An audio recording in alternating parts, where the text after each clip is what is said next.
The physical space, exactly as we experience it indoors every day, is entirely constructed by the light that fills it. Flooding a room with a single, uncalibrated light source flattens the architecture, erasing the three-dimensional volume that gives a room its shape.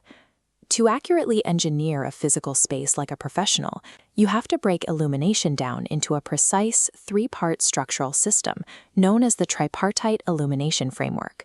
This framework divides light into three distinct vectors: ambient lighting for a room's baseline, task lighting for localized action, and accent lighting for focal hierarchy.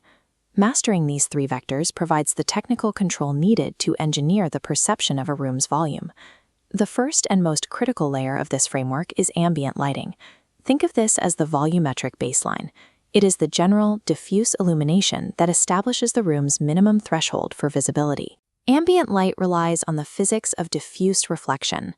By bouncing off large architectural planes like ceilings and walls, the light scatters and spreads evenly across the environment. This diagram shows how that even distribution creates a measurable baseline lux level throughout the entire architectural volume. Because this light is multidirectional, any objects placed within this field will cast very soft, undefined shadows. Relying entirely on a volumetric baseline introduces a structural problem. Without variation in intensity, the environment becomes visually monotonous and functionally deficient for specific activities. Ambient light is the blank canvas of a room. It provides the necessary structural safety to navigate the space, but lacks both focal interest and practical utility. To address localized human needs, we introduce the second vector, task lighting. The exclusive purpose of task lighting is to provide highly focused, dense lux concentrations for specific, rigorous actions. While the ambient layer scatters light in all directions, task lighting directs a sharp, concentrated beam exactly where it is needed. This schematic illustrates the visual mechanics for a workspace, like a reading desk.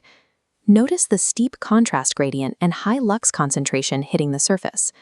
By narrowing the angle of this cone, the fixture targets the work surface while avoiding eye level, preventing direct glare.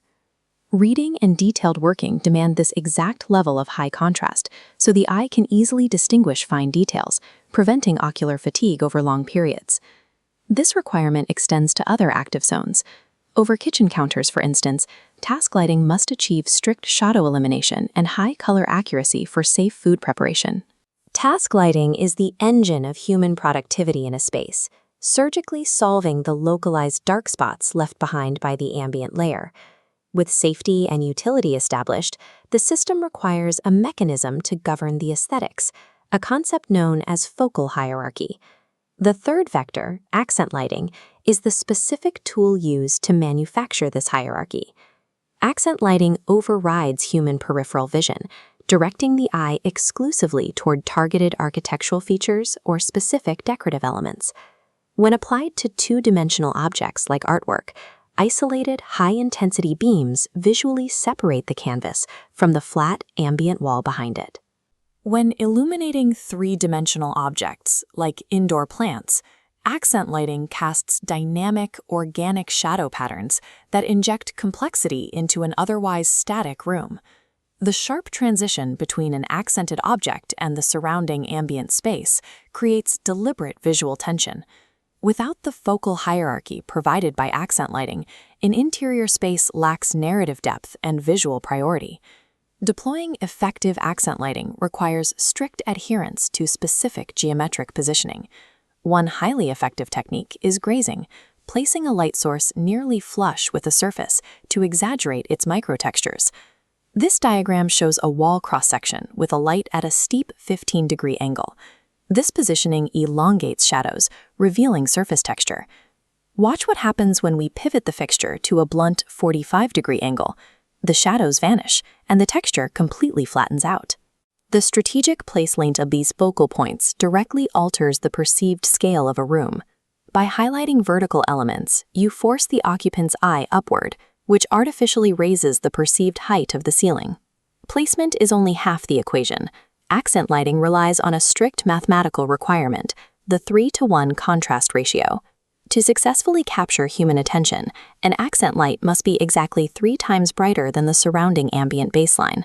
Adhering to this specific ratio ensures the accent layers and ambient layers remain distinct, preventing them from visually competing and causing eye strain. Adhering to these ratios allows for the mathematical control of an occupant's visual priority, ensuring the eye lands exactly where the designer intended. The integration of these three typologies should never be treated as separate choices. They form a single, interdependent operating system. Deploying only one or two of these vectors in isolation carries severe visual and functional risks, as we've established. This split-screen photometric matrix compares the footprint of a singular strategy against a composite one. On the left is a flat blue lux heat map of a room using only ambient light. On the right, that same ambient baseline is punctuated by red task zones and yellow accent points. The pulsing zones on the right illustrate a perfect distribution of photometric energy across all spatial layers. Here, the task lighting operates flawlessly because the ambient baseline softens the edges of the room, preventing the severe, localized contrast that causes eye fatigue. Simultaneously, the accent lighting punches through the ambient layer at the exact 3:1 ratio, while carefully avoiding any overlap with the functional task zones. This state of perfect, non-competing integration is known as interior equilibrium. True aesthetic and functional equilibrium in a room is only ever achieved when all three modalities operate simultaneously. We have taken a visually flat, unlit void and constructed an engineered, multi-layered spatial environment. Adhering to this framework replaces visual flatness with a measurable sense of depth and architectural intent. This is the ultimate execution of the three-part system working in total harmony.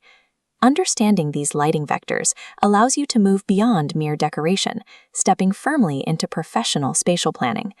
Adopt this systemic approach to engineer your own spaces and follow for more high-level interior design methodologies.